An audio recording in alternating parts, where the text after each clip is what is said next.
Fala, galera, esse é o podcast do PTRJ. Hoje a gente está aqui com a secretária de Meio Ambiente e do Clima e vereadora Tainá de Paula. É um prazer te receber aqui, Tainá. Prazer é meu.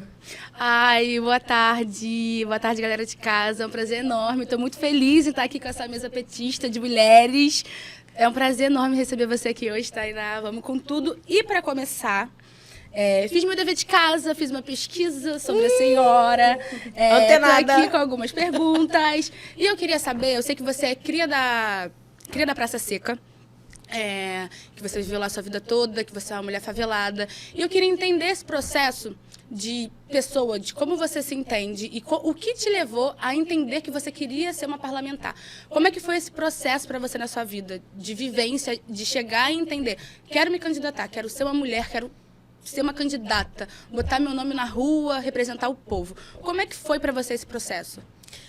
Não foi um processo natural. Eu fui me descobrindo e fui sendo posicionada nesse lugar de ser uma figura pública, né, na política. E primeiro eu quero agradecer a honra de estar aqui nesse podcast fantástico, referência da democracia digital, de fazer político, que é o PT. Gratidão. A gente que agradece. Obrigada demais por vocês terem me convidado.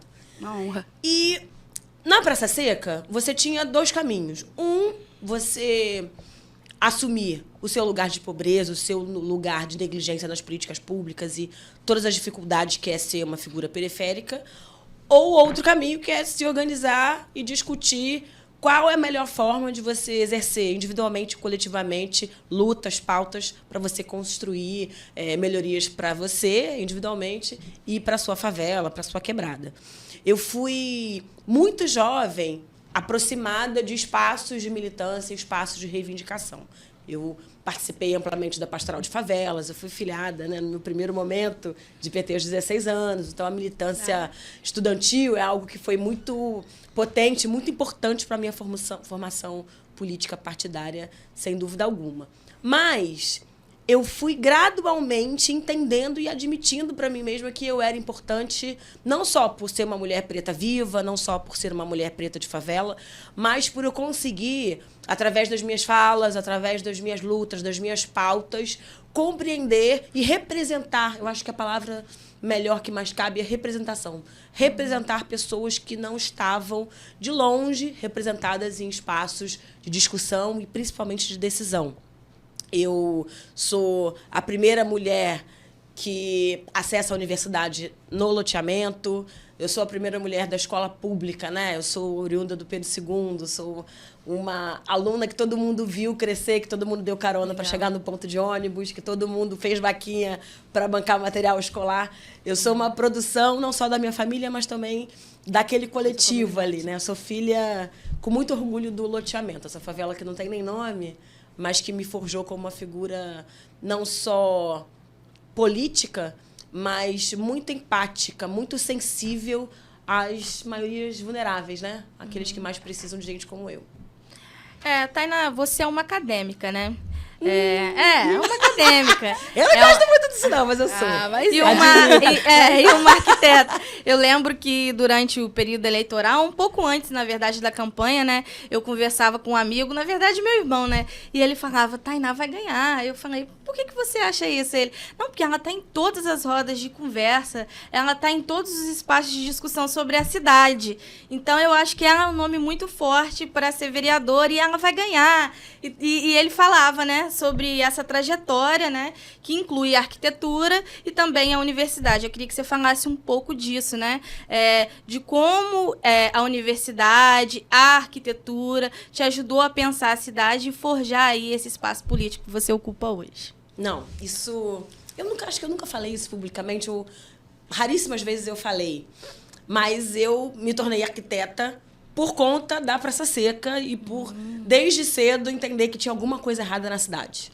A gente não tinha água, a gente não tinha esgoto, tinha uma escada, eu falo muito dessa escada nas minhas falas públicas, a gente subia e descia uma escada de terra. Então, tudo era muito difícil ali na Praça Seca. E como eu sempre, desde muito cedo, estudei longe, minha família sempre trabalhou longe, a gente sempre fazia um processo migratório, né? De que atravessar diariamente a cidade, né? As pessoas da periferia fazem. De pegar um ônibus, demorar 3 horas para ir, 3 horas para voltar. Eu fui forjada nisso. Então, eu, inclusive, me incomodo muito que tem setores da esquerda que não sabem o que é um trem, o que é um metrô, como é que pega um ônibus, joga em Madureira... Sabe nem o não... que é Supervia, né? Sabe nem andar, meu filho, olha só. Esse Rio Card aqui não banca tudo. Você tem... Se você perder, nossa, como é que você faz no dia seguinte? Sua vida acabou. Não tem integração do Rio de Janeiro. É verdade, é verdade. Então, eu acho que a esquerda popular precisa ser mais responsável com a vida cotidiana da cidade, e por isso eu me dediquei a isso. E eu fui fazer arquitetura e urbanismo por conta da necessidade de entender, olha, o que é que precisa discutir para eu discutir em pé de igualdade com o sujeito da política pública, com o prefeito, com o vereador, com o tomador de decisão. O que é que eu preciso saber para reivindicar exatamente o que eu preciso na minha quebrada, no meu espaço. E fui formada desde pequena mesmo nessa história. Olha, você tem que fazer arquitetura, você tem que entender de cidade, você tem que entender de planejamento urbano, porque tem plano diretor, porque tem isso, porque tem aquilo, porque tem a luta da água que você precisa fazer. Estão passando a volta na gente, as concessionárias fazem isso mesmo, enganam o povo. E a gente precisa construir o entendimento de que, olha, o poder popular, a consciência de classe, a consciência cidadã, precisa ser fundamentalmente construída por esses intelectuais orgânicos, não necessariamente estão na academia, na universidade. Sim. Por isso que eu não gosto muito desse termo acadêmica, mas eu compreendo que sou, porque eu tenho intelectuais de favela que são analfabetos funcionais, são analfabetos nessa formalidade do ensino, mas que têm profundo conhecimento das reais compreensões e necessidades do povo. O Lula é um sujeito nosso maior doutor, né? Se a gente for parar para pensar. É verdade. Admiração total. E nessa pegada, eu compreendi muito bem que quanto mais eu sabia, quanto mais eu dominava a pauta urbana, mais eu conseguia furar bolhas e conseguir não só melhorias pontuais, mas transformações e novos significados para a discussão de cidade. Cara, vamos falar aqui a real. A maioria dos arquitetos e urbanistas que vocês que estão nos assistindo e vocês duas conhecem são brancos, são de classe média alta. Muito total. elitista, né? Elitista, pra galera rica. Tem que andar com aquele pra negócio pobre caro. Gente, eu não sei se eu podia estar falando isso, mas vamos falar a real aqui. Não, é verdade. Sente o é impacto de verdade. estar sentada numa sala e ver como... Eu, obviamente, fui a única preta da Universidade Federal Fluminense, fui a única preta do mestrado, fui a única preta da especialização e por aí foi. E olhando para trás, como foi importante a gente ter feito toda a disputa que a gente fez para a inserção de cotas sociais e raciais, olhar para o chão da universidade hoje, entrar numa UERJ, entrar numa UFRJ, é um troço que me emociona. É impressionante. Ter sido a primeira arquiteta que falou publicamente da importância de ter outros alunos, estudantes de arquitetura, ter ido para cima na discussão, na disputa das ideias na sociedade, de que isso era possível, de que empretecer a universidade, de que ter mais gente nossa na universidade era fundamental. Inclusive, dentro do nosso partido, de diversos setores da esquerda, houve uma disputa, houve uma luta simbólica muito importante da militância de base, da militância negra de juventude do PT. Isso é importante da gente demarcar. Fomos nós que construímos e consolidamos isso. As nossas idas, as nossas viagens, as nossas dormidas em chão de diretório fez uma mudança muito significativa. E é muito doido, né? Eu entrei na universidade em 2003. Estou chorando porque o presidente Lula faz um processo eleitoral em 2003, toma posse, né?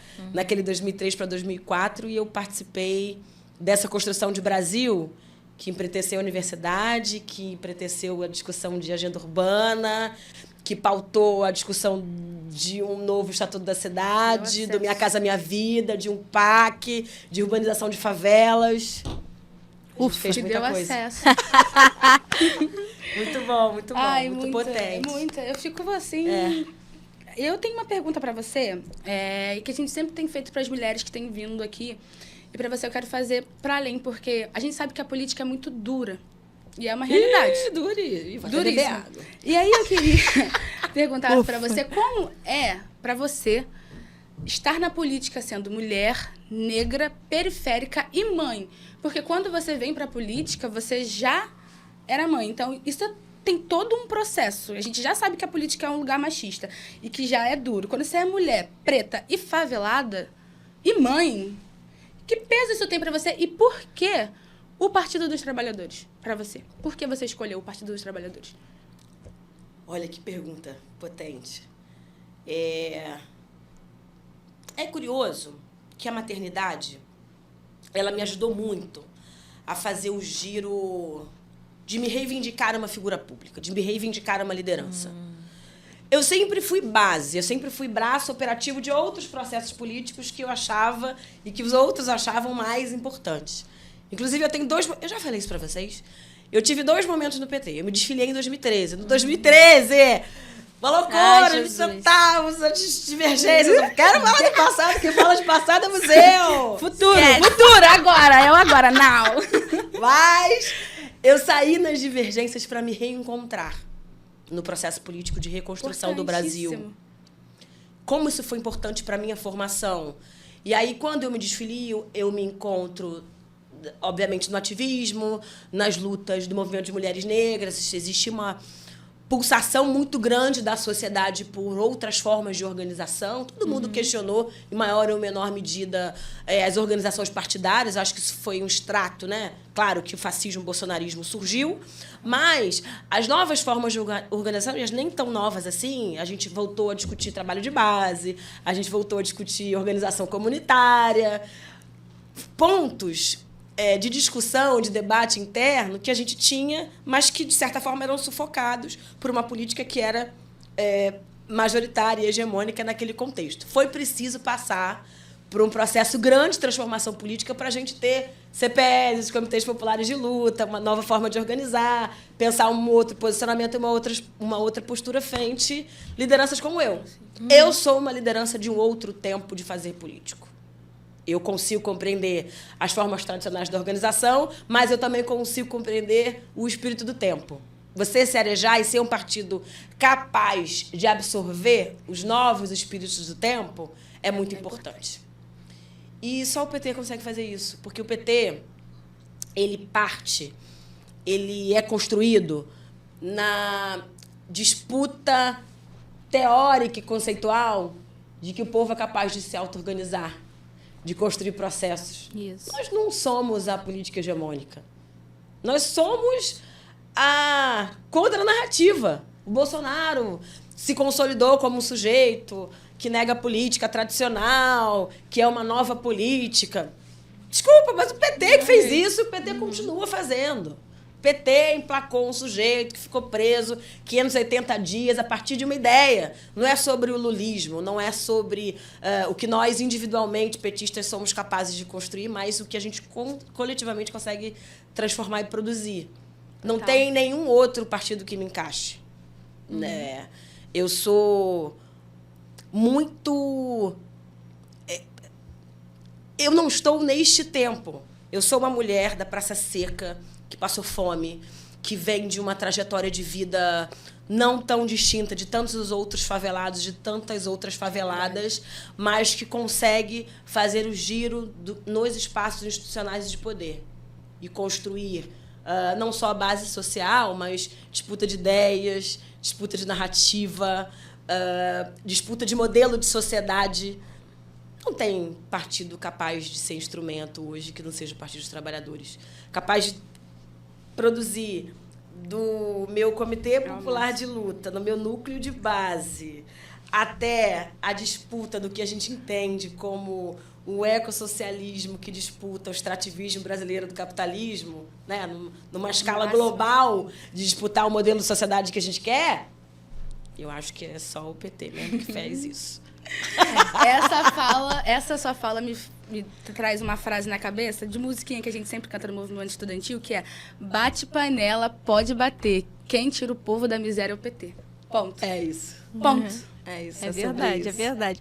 Não só tira o povo da miséria, mas coloca o operário na presidência, né? Coloca pessoas assim que a gente... tem aquela história, né? A Xuxa na televisão, né? E que representa os brancos e a elite, né? E agora com o PT, né? Com o Lula, né? Com a mudança de sociedade, de mentalidade, a gente vê outros representantes na TV e também nos espaços de poder. Isso faz muita diferença. E o PT é fundamental para isso no Brasil, né? Com certeza. A gente sabe que esse movimento não teria acontecido se não fosse por Lula, se não fosse pelo PT. E voltamos. Voltamos. E aí, nesse contexto em que voltamos, né? Deixamos aí o inominável, não para trás, mas no cantinho, onde, no cantinho dos 10% que ele tem que ter. No cantinho, né? E nessa discussão, nessa nova discussão de meio ambiente, a gente tem aí a COP. Você sabe o que é a COP, o Brenda? Eu acho que a melhor pessoa que pode falar pra gente aqui hoje tá aqui. A secretária vai explicar um pouco pra gente, pra galera aí se inteirar e entender melhor, né? O que é essa conferência, a importância dela. Esse ano ela vai ser em Dubai, né? E aí a minha pergunta como você acredita que essa conferência vai trazer mudanças para o mundo e para o Brasil num contexto em que temos um presidente que novamente se preocupa com o meio ambiente, né? O Brasil voltou, fiz velho. A gente não tinha, a gente Brasil não tinha, feliz né? de novo. E eu aproveito o gancho dessa pergunta para dizer também que, como secretária do Meio Ambiente e do Clima no Rio de Janeiro, a gente sabe que a COP 30 vai ser aqui no Brasil. Se você tem participado desse processo e pode contar aí algumas novidades pra gente. Spoiler. A gente adora Dá um spoiler. spoiler, A novidade por favor. é aqui, ó. Agora. Isso aí. Vai lá. Não, maravilhosas. É muito simbólico, né? E aí eu vou falar da COP Dubai, mas eu quero falar da COP Sharm el Sheikh, porque ano passado o Rio de Janeiro... Você foi, né? Sim, levou uma delegação. Eu representadíssima. estava na delegação aqui do Rio de Janeiro. E, desculpa, o presidente Lula, ainda não empossado, né, devidamente, ele roubou a cena internacional da discussão climática.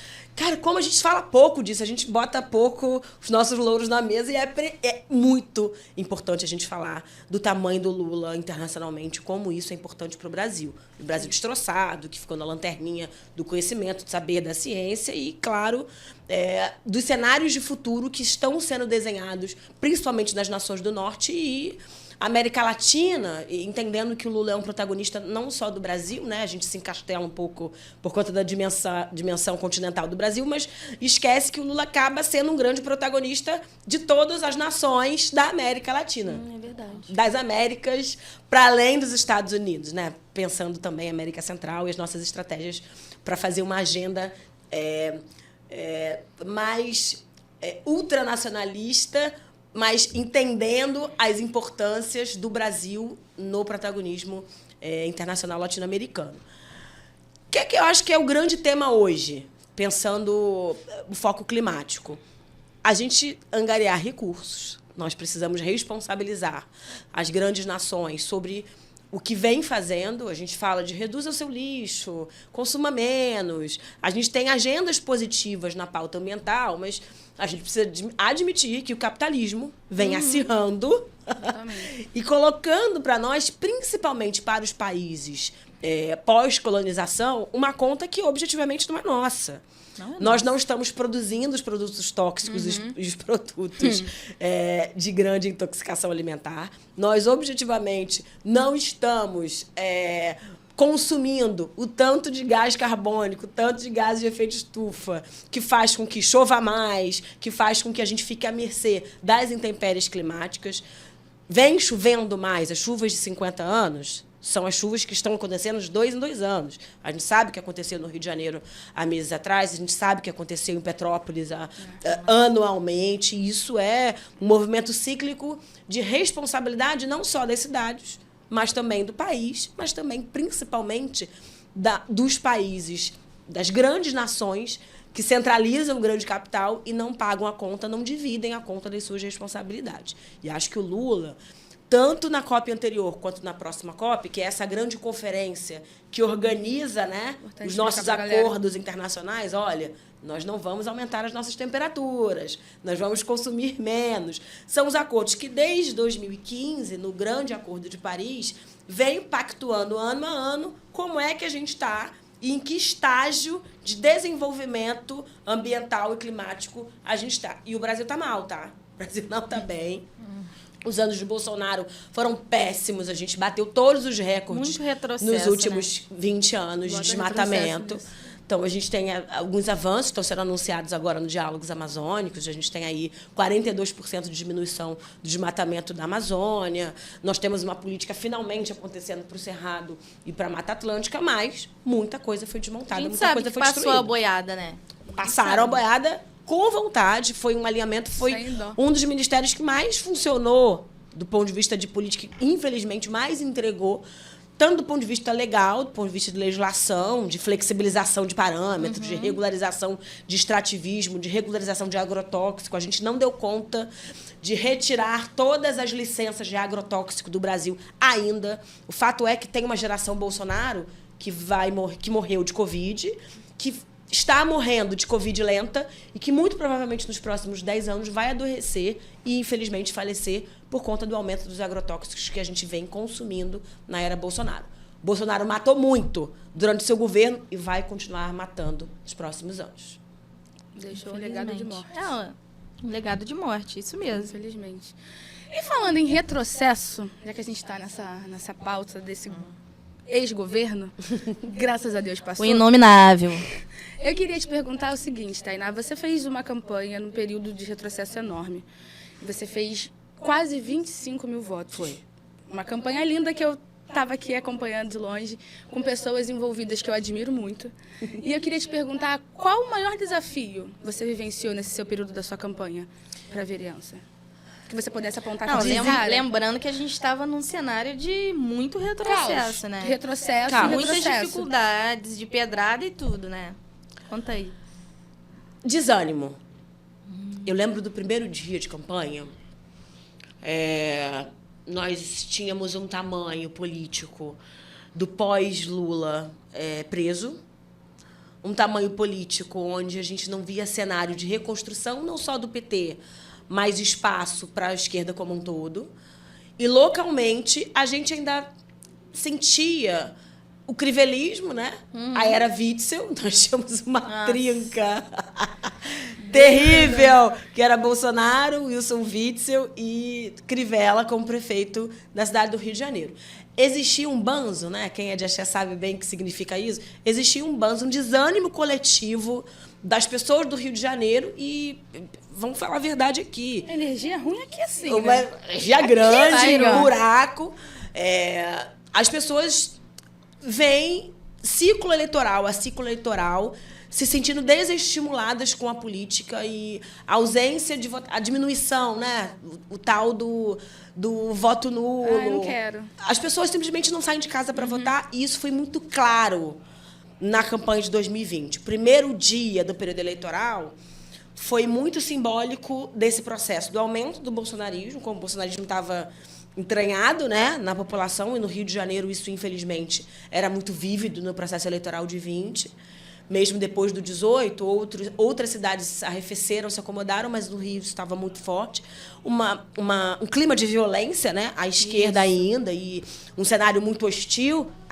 Jada do PT, PT fora todos. Cuidado na hora de andar na rua. E a Covid, que também implementava um desânimo ainda maior para um cenário de desemprego, de grande fome. Em grande parte, a campanha serviu muito para um ativismo social. Foi uma coisa enlouquecedora, porque a gente não pedia voto, a gente acolhia as pessoas, a gente distribuía cesta básica, a gente fazia um processo de não campanha. Durante muitos momentos, eu acolhi pessoas e não pedi voto para mim. Eu fazia reuniões maior, e não né, falava. do que campanha. Existia algo muito maior Era uma naquele situação... contexto onde, olha, como eu vou mobilizar pessoas? Pedir que as pessoas saiam de casa no seu domingo, no meio de sua fome, no meio de sua miséria, para que elas votem 13777, porque eu estou dizendo que esse processo político pode ser acertado, pode ser impulsionador. E o curioso é que eu fui recebendo isso. As pessoas foram construindo isso por mim. Isso é legal. Um dos desafios do processo eleitoral de 20 foi me deixar levar por uma onda de afeto, de profundo encorajamento. As pessoas me viam, ao mesmo tempo que com estranheza, o que você está fazendo da sua vida, mesmo a pandemia, se candidatando pelo PT, com essa chapa que ninguém sabia se ia dar conta, se dá ou não ia não. dar. Sem dúvida alguma, eu te digo, do ponto de vista fino, eu não era uma das figuras que estavam ali disponíveis, de fato, né, no planejamento estratégico da política como um todo para a eleição. O que faz uma mulher preta, ferrada, saída do extrato da pobreza carioca, querer ser candidata e não se eleger num contexto de tanta dificuldade? As pessoas começaram a encampar esta bandeira no seguinte sentido: olha, eu não sei se você vai ganhar, mas você tem a cara da política que eu quero construir. Representa. Isso. E foi muito interessante furar essa bolha e disputar um voto que você via profundamente que não tinha participado, talvez, de nenhum outro grande processo eleitoral, que nunca tinha construído nenhuma outra figura política, mas que se encantou e teve a política mais próxima de si. E aí eu tenho muito orgulho de falar isso, porque a gente teve mais de 300 pontos de voluntariado distribuindo material de graça. A gente não tinha dinheiro de logística. Eliana, tu lembra disso? A gente tinha dinheiro para pagar o motoboy. As motoboys de favela, o que faz na pista? A política que a galera Você acredita. quer que eu entregue material aonde, companheira? Entrego, pode entregar. Pode Onde entregar. você puder. Onde você quiser. Onde você passar, você deixa. E aí as pessoas criaram rotas orgânicas, onde tinha menor controle, a gente fazia questão de garantir a impressão do papel, mas a gente fazia a menor ideia como esse papel escoava, e a gente sabia que escoava, porque o comitê ficava vazio e isso era naturalmente construído ao longo da militância. A gente chegou nesse extrato tendo coisas curiosíssimas, montando uma banquinha, a banquinha oficial da campanha, que a gente conseguiu bancar, financiar, e uma banquinha de voluntário do lado da banquinha que a gente tinha pago de uma pessoa que a gente nunca viu na vida, distribuindo materiais que a gente não soube como ela conseguiu. Acredito. Essa foi a campanha que a gente conseguiu fazer no E Rio de quando Janeiro. você viu o resultado, Tainá, você se surpreendeu? Ou você esperava já? Eu não esperava. Eu cheguei... e eu sou muito boa de mapa, não sei se todo mundo sabe disso. Todo mundo sabe disso? Todo mundo sabe disso, né? Eu sou muito Se não boa de sabia, mapa. tá sabendo. Eu sou muito boa de mapa eleitoral. E aí eu tinha feito uma conta de que a gente ia conseguir bater 16 mil votos uma semana antes. E, óbvio, eu não falei isso pra ninguém. No teu coração No era meu isso. coração. Aí eu fiquei super tranquila. Não, tô com a cadeira, não vou falar pra ninguém, vou guardar. Só segurando mas a gente aqui, vai ó. fazer 16 Calada mil. Eu vez. bati na sexta-feira, antes do processo eleitoral, eleição domingo, na sexta-feira, todo mundo assim, da política do PT, né? Ai, parabéns, que campanha bonita, bela suplente. Aí eu sou quieta. Parabéns, parabéns. Ai, poxa, que bela suplente. Nossa, que campanha bonita você fez. Boa suplente. Nossa, que quadro. Construímos um quadro. Eu tô quietinha, esperando abrir com os meus 16 mil votos guardados, que eu tinha certeza que ia cair. Foi muito bom. Menina, e houve um problema no TRE, que acho que foi a única vez que isso aconteceu. Pra ter Vocês emoção, lembram? né? Que Pra ter segurou. emoção. Que eu fiquei pontuando. Ah, é verdade, como... é verdade, Vocês eu lembram lembrei. disso? Sim. Fiquei pontuando lá em cima um tempo. Eu falei, misericórdia. Destrava, porque aí as pessoas, obviamente, vão descobrir que eu só fiz 16 mil votos, que eu não sou a mais votada. E aí, quando finalmente, lá pela meia-noite, a gente descobriu que eu fui a vereadora mais votada da esquerda. Falei, cara, que potente. Que alegria, Que né? alegria. Então, é algo que versa sobre a nossa capacidade de mobilizar, organizar e pensar como é que a gente aproxima a militância e como é que a gente constrói processos seguros para a nossa militância desenvolver. Eu acho que parte do processo 2020 ajudou muito para outros processos políticos e eleitorais do PT se abrirem mais para a militância, que era algo que era uma ciência que a gente tinha muito potente há anos atrás e a gente foi perdendo. Nossas candidaturas foram pesadas, sem militância orgânica. É claro que, olha, estrutura de dinheiro faz diferença, hein, gente? Olha, tem que pedir para a secretária É Anne, importante. pro presidente Joãozinho, presidente Tiago, dar o dinheiro, presidenta Gleice descer com o dinheiro, que é bom. Mas campanhas militantes fazem muita diferença. Total, A do gente não coração. pode perder isso de vista. E eu acho que esse é o caminho de reconstrução do PT, aqui no Brasil. Vamos falar mais um pouquinho de Rio de Janeiro. A gente sabe que uma das coisas mais graves, né, que acontece no Rio, no Brasil, mas em especial no Rio, é o avanço da milícia, né? Infelizmente, tema polêmico. Gente, eu tenho um compromisso agora. Brincadeira. Eu me assustei. Eu tava aqui lendo, eu falei, o quê? Partiu. Bom, e a gente sabe que ela tem se expandido pelos territórios, né? Eu moro na Baixada Fluminense, eu vejo muito isso. E aqui na cidade do Rio de Janeiro acontece muito de se expandirem para as áreas ambientais, né? De preservação ambiental, acaba se tornando um refúgio aí para esse tipo de avanço, né? Como você, como secretária, tem se articulado, né? Existe, de fato, um planejamento para o enfrentamento à milícia? Como você tem atuado também, né? Porque é um gabinete, né, de homens brancos, né? E aí como você atua falando em nome dessa população que tanto sofre, né? Nas mãos da milícia.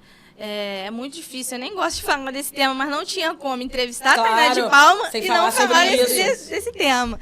E aí, fala um pouquinho para a gente. Te agradeço, é uma pergunta muito boa, porque é claro, né? Isso versa sobre a execução de Marielle, versa muito sobre tudo que a gente passou no último contexto de política e da esquerda aqui no estado do Rio de Janeiro.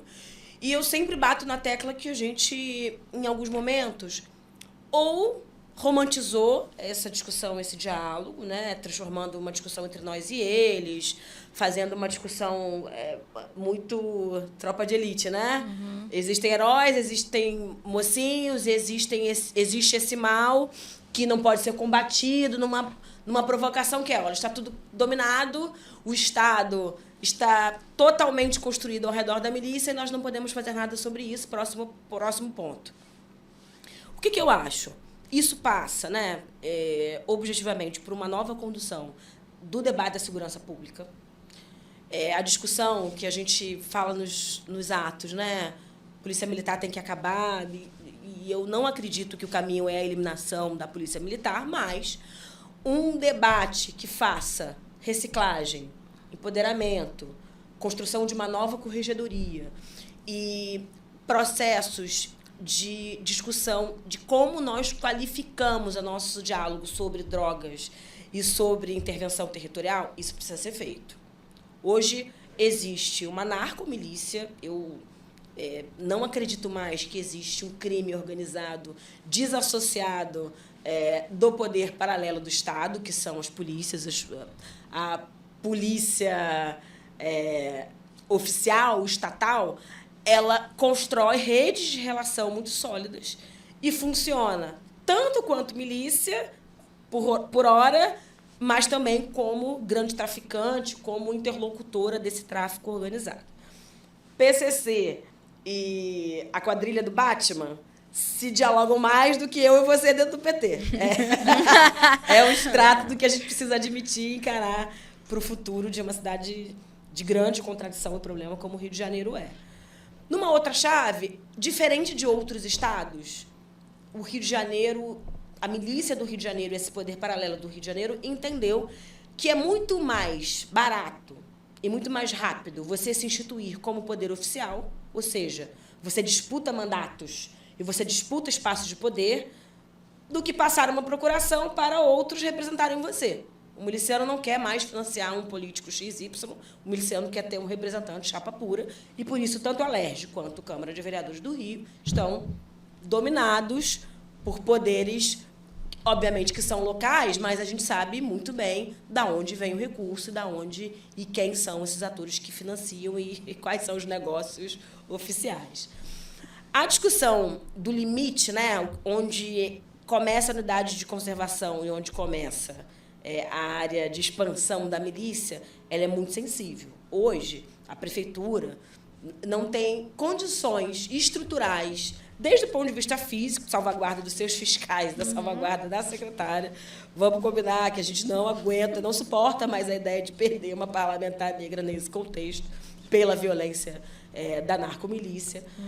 A gente precisa desenvolver, e tenho sido muito enfática com o governo federal, da gente estabelecer relações com as nossas instâncias federais.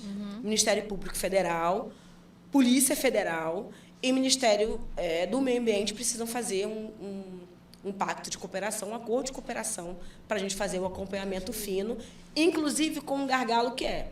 Antigamente, a gente tinha uma ideia de que a favela, que o loteamento irregular, o morador era o grande problema e era o grande criminoso desse território. As pessoas estão ocupando essas áreas, eles estão fazendo crime ambiental. Não. Quem comete crime é um loteador, que é um grande empresário da cadeia do loteamento irregular e da cadeia da produção de favelas, que parcela uma determinada área, que é dentro de uma unidade de conservação, e ele não vai, gente, com um pedacinho de pau e um bocadinho de areia, um saquinho de cimento nas costas, como um favelado típico que a gente romantizou nas nossas cabeças. Ele vai com guindaste, ele vai com estrutura, toneladas e toneladas de equipamento que vem do asfalto, que vem da formalidade. Na Barra da Tijuca. Da Barra da Tijuca, entendeu? Ele entra na Leroy Merlin e compra no atacado esse material. Esse material não é irregular, não é informal, vem da formalidade. Então, existe rastreio, existe capacidade institucional e política de rastreio de onde esse material vem e como é que a gente chega nos verdadeiros criminosos, que são os grandes grileiros e os grandes empresários, os nomes dessas notas fiscais, né? Então, é um pouco esse caminho que a gente está seguindo aqui, enquanto eu estou à frente da Secretaria do Rio. Rastrear os grandes empresários da ocupação irregular de terras do Rio. Isso é bem marxista, hein? Só um comentário acadêmico inapropriado. Mas, enfim. Bom, a gente sabe que esse problema está no Rio de Janeiro, mas também na América Latina, né? E outros problemas similares é a poluição do ar, gestão de resíduo sólido, contaminação da água, a perda da biodiversidade, e o crescimento urbano e a industrialização, que muitas vezes é desenfreada, Sim. né? Isso está por toda a América Latina, né?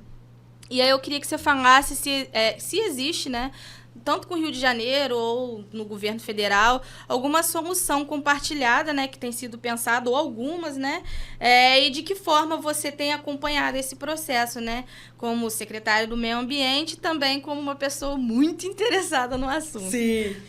Eu tô enfurnada nesse debate, tô chafurdando eu nisso. sabia. Cara, a gente tem alguns gargalos no debate do desenvolvimento, tá? Só eu posso falar mal do lulismo e do meu presidente Lula. Só eu. Ninguém dentro do PT tem direito de falar do presidente Lula. Mas ele tem um problema na mão que é geracional, não só dele, mas do capitalismo. O capitalismo brasileiro não topa desenvolver em outras bases. Na agenda verde, na agenda da responsabilidade social e ambiental. Eu topo produzir menos com mais responsabilidade socioambiental. Eu topo gastar mais tempo na minha produção e garantir um consumo e uma produção limpa, uma linha de produção limpa.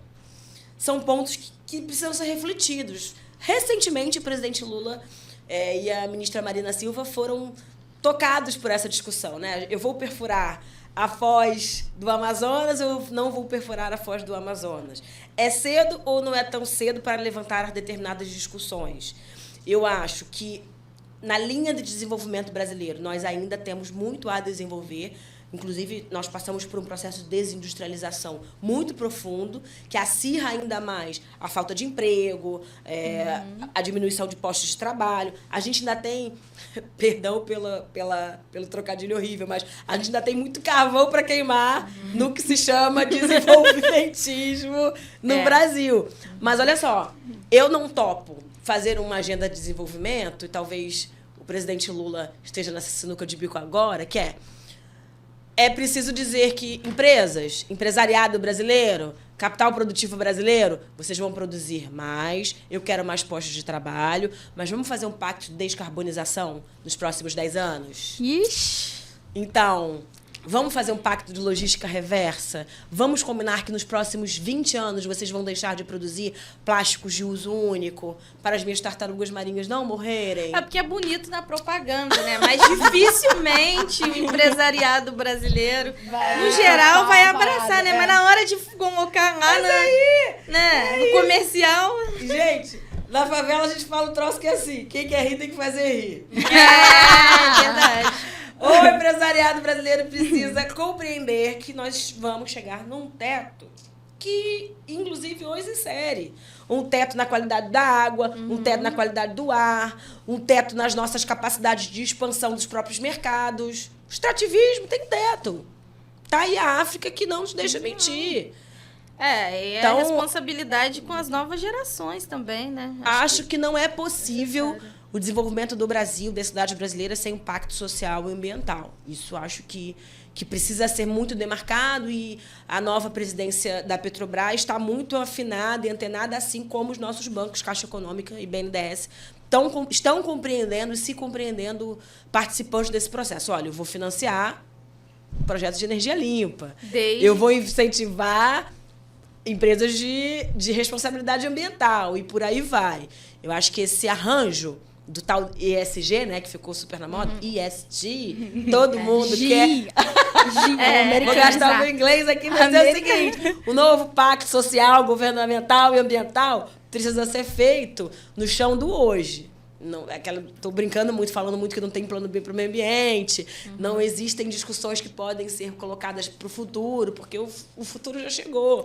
A gente desenhou esse modelo de Brasil nos anos 2000, no século XX, e na boa, no pós-Covid, não tem como a gente frear determinadas discussões. Não tem como nós não compreendermos que cidades como São Paulo, cidades como Rio de Janeiro, vão chover mais e mais pessoas vão sofrer climaticamente, que é uma expressão que a gente tem falado muito, dialogado muito, tal do sofrimento climático, né? Essa incompreensão de se saber se a pessoa vai ter a sua casa ou não garantida depois de uma chuva, essa incompreensão de se a pessoa vai adoecer ou não por conta da mudança brusca de temperatura. Cara, antigamente todo mundo tinha uma ideia no Rio de Janeiro de que onde é muito quente é Bangu, onde é muito quente é Realengo. Gente, as ilhas de calor nas favelas do Rio de Janeiro chegaram a níveis alarmantes. Faz 50 graus no meio do Complexo do Alemão. Todo verão. Não tenho dúvida disso. 50 graus. 50 graus. Uma pessoa calor. cardíaca Pode morre. nem trabalhar. Pode nem sair de casa. Então, isso é muito claro para nós, né? É uma realidade muito crua. Então, eu não queria estar no lugar do presidente Lula, mas eu acho que ele tem feito um staff, um time, pensando em Marina, pensando em Haddad, que tem batido um bolão nessa pauta. Eu não acho que ele esteja negligenciando esse futuro, esse enfrentamento e dando indicadores, né? Olha só, venham conversar com o papai tá on, vem aqui. Mas o papai tem uma coisa para te contar. Diferente de outros ciclos, né? De lulismo e de PT. Falando em Lula, o amor venceu. Graças a Deus a gente tem um presidente eleito com muita luta e muita esperança. E eu queria perguntar para você, Tainá, de todos os avanços que a gente conquistou até agora, o que você considera importante? Falando nessa questão de governo Lula, de ter a esperança de novo, de ter eleito nosso presidente com muita luta e com muita esperança de que as coisas vão mudar. Pensando no governo, o que você acha que...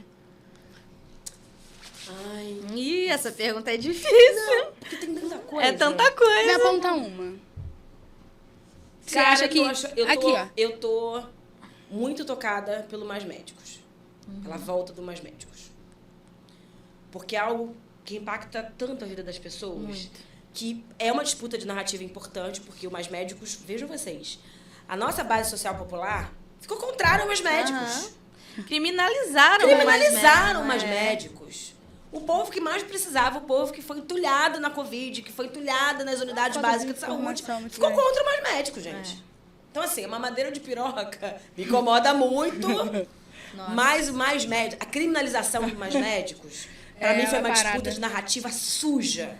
A coisa de porque dizer que o médico povo contra algo que é muito importante para eles. Isso é muito cruel, é sujo, é leviano. Existe uma leviandade política muito grande nessa desconstrução que o bolsonarismo fez. E eu acho muito significativo, muito simbólico, nos primeiros 6 meses, a gente retornar uma política tão importante. Já falei isso em outros momentos e não vou dividir aqui com vocês. No processo eleitoral de 2020, eu perdi meu pai. Meu pai faleceu na UPA de Ricardo de Albuquerque. Eu não consegui garantir uma transferência, estava tudo um caos, Covid, as pessoas entulhadas literalmente nos hospitais, e as pessoas não conseguiam sequer chegar na regulação. E o meu pai faleceu justamente nessa regulação. Ele não chegou com Covid, ele teve um câncer e pegou Covid com câncer numa unidade básica, numa UPA, e faleceu. Caramba. Isso foi o extrato do meu pai, de um sujeito que tinha uma família, que tinha um suporte familiar e que, mesmo assim, não conseguiu sobreviver. Quantos milhares de brasileiros nós perdemos nesta negligência? Por conta da ausência de um médico capaz de fazer uma regulação de uma unidade para outra. Então, eu acho... Isso é muito importante. Isso chega muito longe na vida das pessoas. Então, eu achei muito acertado ele fortalecer a política dos mais médicos de cara. Dane-se o incômodo do bolsonarismo, dane-se como eles vão reagir. Eu vou fazer essa resposta política aqui. E é identificar o que o povo precisa, né? Isso foi uma muito resposta importante. direta. E, do outro lado, Desenrola Brasil. Isso. A gente não fala muito do caos que é o pobre bancarizado, né? O pobre bancarizado é assim. Ele pegou os R$600 do auxílio, ele fez uma dívida com os R$600 que ele pegou, porque o Bolsonaro fez essa outra leviandade de permitir crédito individual, endividamento, né? Individual com o dinheiro do auxílio. E isso fez o seguinte, fez com que... Ai, tô fora do microfone, perdão. Isso fez o seguinte, fez com que a gente retirasse a possibilidade de créditos mais longevos. Um sujeito que quer, por exemplo, Minha Casa Minha Vida, faixa 1, ele não pode entrar porque ele está com dívida. Então, resolver isso no primeiro ano, no ano 1, é um golaço. Isso vai ser muito importante para o microempreendedor de verdade, né? Não é o MEI do Bolsonaro, não. Que vende a janta da quentinha para fazer os lanches da tarde do jantar.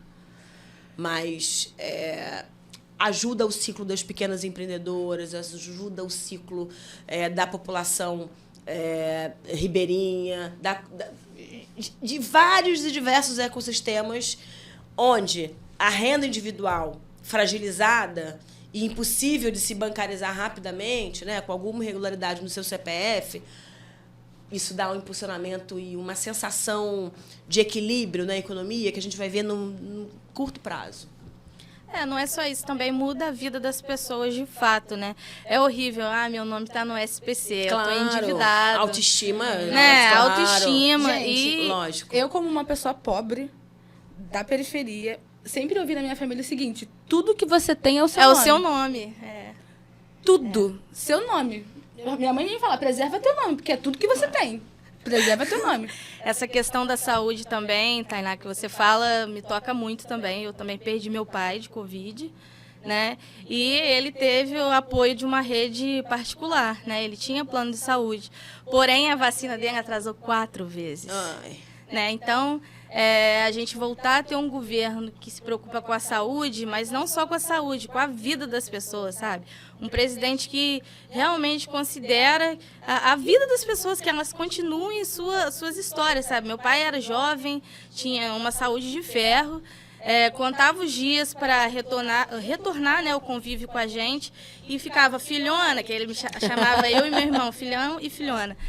Tá chegando a minha vacina, ó, tá chegando. E parou de novo, filhona. E na semana que ele ia se vacinar, ele pegou o Covid e, infelizmente, evoluiu para a forma mais grave, né, em pouquíssimo tempo. Então, assim...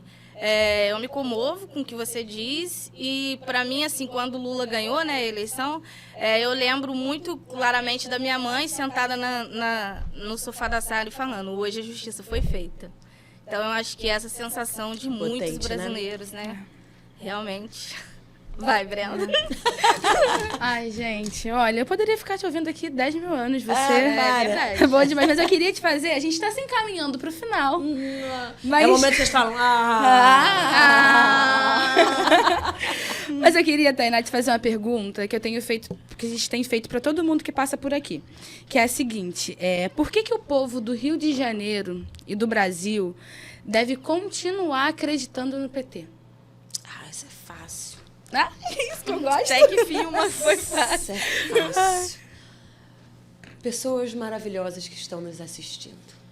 O Partido dos Trabalhadores é o partido do Brasil tem lado. O partido de todos nós. Um partido que é o extrato dos nossos sonhos, dos nossos desejos, das nossas lutas e disputas com muita coragem. Então você que se vê representado por mim, uma mulher preta, retinta, de origem favelada e popular, continue votando no PT, o Partido dos Trabalhadores e das Trabalhadoras. Gente, gravou isso pra fazer um corte, por favor? Tainá, Por favor. muito bom. No final, a gente sempre Ai. faz um ping-pong, né? Com as palavras que foram mais Ai, ditas, muito boa. assim, Gente, você é muito boa. durante a entrevista. E aí eu vou falar uma palavra, você me responde com uma outra palavra ou com uma frase curta. Fechado. E a gente finaliza assim, sempre. Ai, Meio sou ambiente.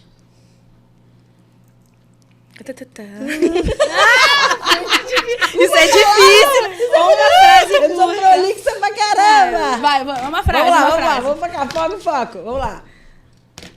Meio ambiente. Não tem plano B. Fala bem. Direito à cidade.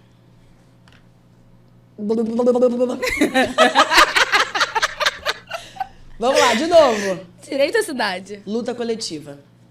Racismo. Luta diária. Rio de Janeiro. A cidade da beleza e do caos. Qual é o arroba do Acompanha a podcast? gente nas redes É sociais. podcast do PTRJ, a gente sempre divulga nas redes do PT mesmo. No nosso No Instagram. canal no YouTube, né? E no nosso Instagram.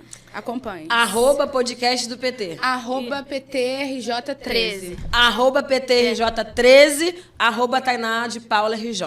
É Aí, isso aí. tá divulgado, gente. Um beijão. Beijo, gente. Beijo, Tainá. Obrigada por tudo. Beijo, queridos.